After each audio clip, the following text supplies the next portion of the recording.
Everyone, जैसा कि आपसे एक वादा करके गए थे कि हम रसायन विज्ञान कक्षा 12 का जो है प्रीवियस ईयर का क्वेश्चन पेपर लेकर आएँगे। तो देखिए, ये जो है प्रश्न पत्र सांकेतांक है 347 जीएन और ये 2022 का जो है क्वेश्चन पेपर आया था किसी सेट में।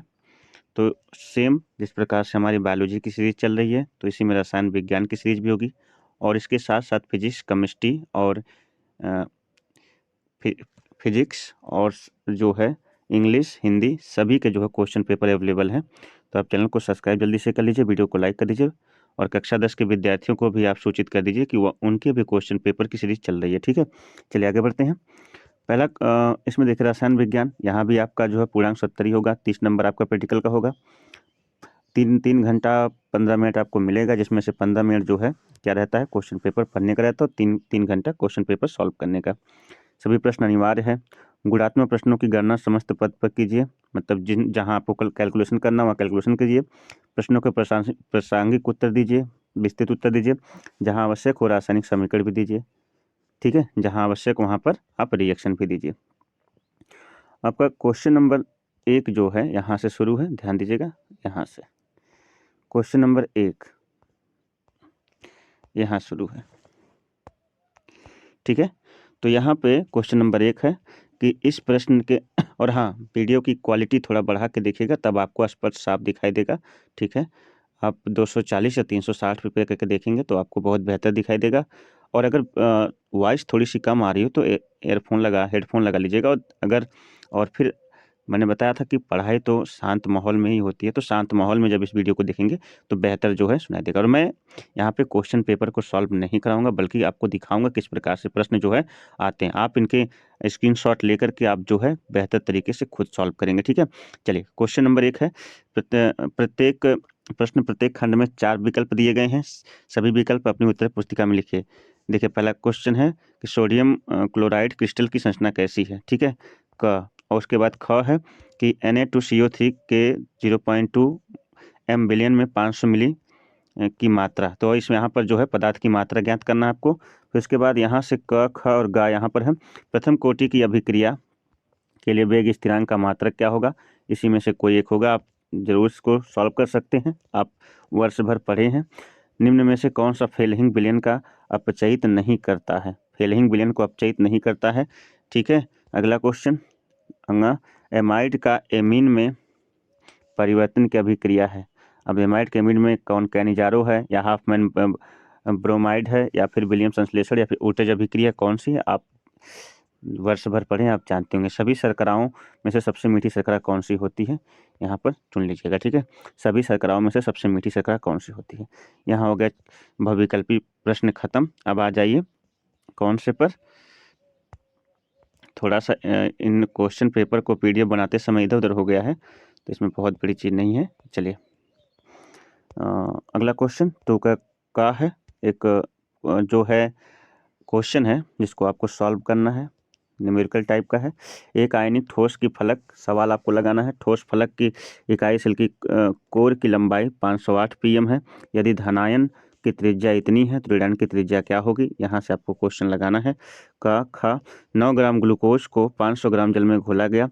1.013 दाब पर बिलियन का क्वथनांक ज्ञात कीजिए। तो यहाँ में क्वथनांक आपको बताना है, ठीक है। ये क्वेश्चन है क ख। उसके बाद ग क्वेश्चन, ध्यान दीजिएगा। ग क्वेश्चन आपका यहाँ पर है कि 25 डिग्री सेल्सियस पर KCl n/, ये बिलियन से है, n/50 वाले सेल के विशिष्ट घनत्व इतना सेंटीमीटर। यदि सेल का प्रतिरोध 400 ओम है तो स्थिरांक की गणना कीजिए। आप जो है इसका स्क्रीनशॉट लेकर के जो है क्वेश्चन को सॉल्व करिए। घ अधिशोषण अवशोषण में अंतर बताइए। बहुत इंपॉर्टेंट क्वेश्चन, अधिशोषण और अवशोषण में अंतर बताइए। घ आइए अंगा पर चलते हैं। अंगा क्वेश्चन नहीं इसमें फिर तीसरा क्वेश्चन आ गया है कि इसमें फिर से जो है ये आपका ठोस अवस्था से क्वेश्चन लगाने के लिए है कि एक घनत्व की केंद्रित घन BCC ज्यामिति है। इसका परमाणु द्रव्यमान 50 है। यदि कोर की लंबाई 290 pm है तो इकाई सेल का घनत्व की गणना कीजिए। अगर ये सिलेबस से निकल चुका है, क्योंकि ये ऐसा एक चैप्टर है जो हर साल आता जाता रहता है, ठीक है ना। तो इस वर्ष है या नहीं है, थोड़ा सा आप इस चीज़ को जरूर ध्यान दीजिएगा, ये इस वर्ष है या नहीं, ठीक है। अभी 3 का खा देखिए, खा का पहला हैलोजन रंगीन क्यों होते हैं? जो 7th A वर्ग के तत्व होते हैं हैलोजन, वो रंगीन क्यों होते हैं आपसे पूछ रहा है। उत्कृष्ट गैस से, मतलब जिसको आप क्या कहते हैं, उत्कृष्ट गैस जिनके अष्टक पूरी तरह से भरे होते हैं ना।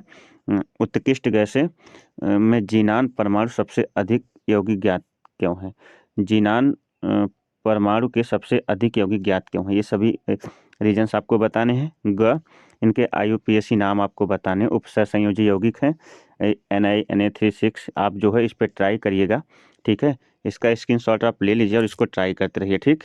थोड़ा सा यहाँ पर वीडियो बनाते समय तो उससे दिक्कत आ रही है, कोई दिक्कत नहीं है, चलिए। हंगा घ के बाद घ है, घ क्वेश्चन है ग्लूकोज तथा फ्रैक्टोज में अंतर बताइए। ये आपका जैव अणु चैप्टर से है। ग्लूकोज तथा फ्रैक्टोज में आपको क्या करना है, अंतर बताना है। ये क्वेश्चन नंबर आपका 3 था। अब क्वेश्चन नंबर 4 पे आ जाइए। 4 का है कोलराउस का नियम। ये बहुत इंपॉर्टेंट है, बार बार पूछा जाता है।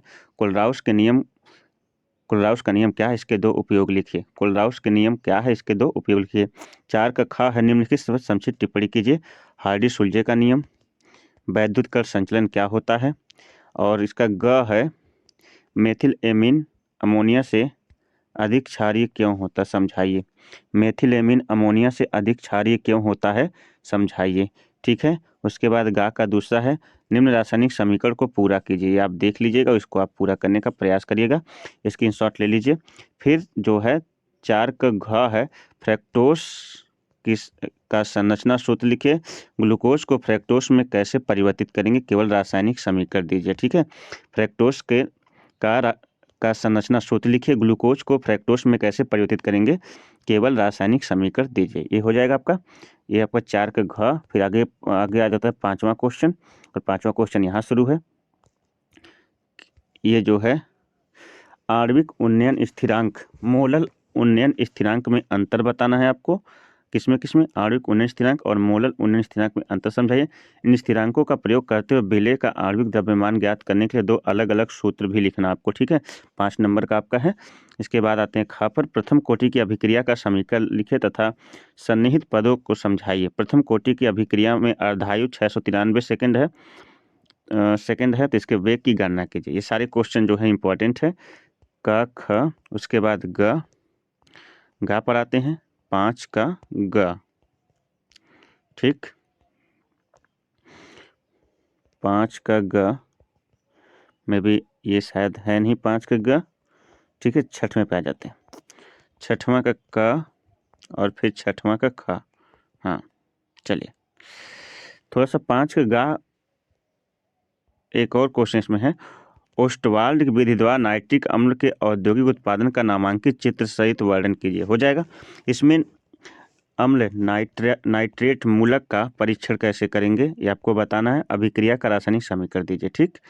अब देखिए, आ जाइए 6 का का पे। 6 के का पहला, अमोनिया को शुष्क करने के लिए सांद्र H2SO4 निर्जलन तथा CaCl2 तथा P2O5 का प्रयोग क्यों नहीं किया जाता। H2SO4 CaCl2 तथा P2O5 का प्रयोग क्यों नहीं किया, तो आपको बताना, ठीक है। अगला दूसरा 6 का दूसरा है कि नाइट्रोजन गैस है जबकि इसी वर्ग के अन्य सदस्य ठोस है, क्यों। इसी नाइट्रोजन एक गैस है जबकि इसी वर्ग के सभी सदस्य ठोस हैं, क्यों। एथेनॉल, अगला क्वेश्चन है, एथेनॉल PCl5 के साथ अभिक्रिया करता है, तो यहाँ से इसका जो है फिनॉल को जिंक चूर्ण के साथ क्या होता है, जब इसमें मिलाया जाता है तो क्या होता है, ये आपको बताना, ठीक है। और यहाँ पर अगला ख, निम्नलिखित पर संक्षिप्त टिप्पणी लिखिए। फ्रीडेल क्राफ्ट अभिक्रिया आपको बतानी है, कोल्बे श्मिट अभिक्रिया बतानी है, और विलियमसन संश्लेषण अभिक्रिया आपको क्या करनी है, बतानी है। क्या होता है जब NaOH की उपस्थिति। देखिए क्या होता है जब या कैसे प्राप्त करेंगे, दोनों आप बहुत बेहतर तरीके से, बहुत सारे रिएक्शन इसमें होते हैं, इसे आप तैयार कर लीजिएगा। NaOH की उपस्थिति में फिनॉल को CCl4 के साथ गर्म करके जल अपघटित कराते हैं, एक तो ये। दूसरा, डाई एथिल ईथर को एसिटिल क्लोराइड के साथ निर्जल ACl3 की उपस्थिति में गर्म करते हैं। अगला, पिरिडीन की उपस्थिति में एथेनॉल एसिटिक एनहाइड्राइड के साथ अभिक्रिया करता है, ये क्या होता है जब 3। और चौथा यहाँ हो गया, ठीक है। कि एथेनॉल PCl5 के साथ अभिक्रिया करता है तो क्या होता है। फिनॉल को जिंक चूड़ के साथ गर्म किया जाता है तो क्या होता है। ठीक, 6वां हो गया। और इसमें भी इसका जो है अगला देख लीजिए, अथवा करके है कि संक्षिप्त पर टिप्पणी कीजिए। उल्टज फीटिक अभिक्रिया एक अलग पूछा है, फिर फीटिक अभिक्रिया अलग पूछा है, क्लोरोबेंजीन का नाइट्रिक एसिड आपसे पूछा है, क्लोरोबेंजीन का नाइट्रिक एसिड। अथवा करके फिर एक क्वेश्चन है, कैसे प्राप्त करेंगे आप भाई, कैसे प्राप्त करेंगे, केवल रासायनिक समीकरण लिखिए। ठीक है, 1 ब्रोमोप्रोपेन से 2 ब्रोमोप्रोपेन कैसे प्राप्त करेंगे, मेथिल आयोडाइड से एथेन कैसे बनाएंगे, या फिर प्रोपीन से एलिल क्लोराइड कैसे बनाएंगे। अगला क्वेश्चन, प्रोपीन से आइसोप्रोपिल ब्रोमाइड कैसे बनाएंगे, ब्यूटीन 1 से 1 ब्रोमोब्यूटेन कैसे प्राप्त करेंगे। आपको केवल और केवल रिएक्शन द्वारा क्या करना, बताना है। ठीक है, आइए 7वां क्वेश्चन। 7वां क्वेश्चन कहाँ से शुरू है, तो 7वां क्वेश्चन शुरू है यहाँ से, 7वां का यहाँ से अथवा करके। चलिए देखिए, एक क्या कि निम्न का अभिक्रिया को पूर्ण कीजिए। पहले ये ABCDE का नाम व सूत्र बताइए। तो अभिक्रिया को पूर्ण कीजिए भाई, आप रिएक्शन को देखिएगा, स्क्रीनशॉट ले लीजिए, इस रिएक्शन को आपको पूरा करना है। ठीक है, और 1 2 3 4 5 नंबर का ये क्वेश्चन आपका। संक्षिप्त पर टिप्पणी कीजिए। टिप्पणी क्या करना है कि बेंजिल्डिहाइड का नाइट्रिक एसिड पर टिप्पणी करना है, परिभाषा लिख के रिएक्शन देना है। बेंजोइक अम्ल का नाइट्रिक एसिड पर टिप्पणी करना है, और रोजेनमुंड अपचन अभिक्रिया को परिभाषा देते हुए जो है इसका रिएक्शन लिखना है। ठीक है, आगे बढ़ जाते हैं। तो ये आपका जो है, ये आपके 7 क्वेश्चन यहाँ पे क्या होते हैं, पूर्णतया समाप्त होते हैं। आप क्वेश्चन पेपर को रोक करके जो है उसका, इस वीडियो को रोक करके क्वेश्चन पेपर का स्क्रीनशॉट लीजिए। उम्मीद करते हैं कि आज की जो वीडियो रही आपके लिए बहुत हेल्पफुल होगी।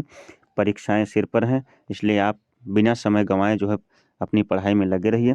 और वीडियो पसंद आए तो लाइक ज़रूर कर दीजिएगा, अपने सभी दोस्तों तक वीडियो को ज़रूर शेयर करिएगा, और साथ ही साथ जो है चैनल पर नए हैं तो सब्सक्राइब कर लीजिएगा। मिलते हैं एक नई वीडियो के साथ, फिजिक्स की अगली वीडियो आपकी होगी। तब तक के लिए आप सभी को नमस्कार, बाय बाय, जय हिंद।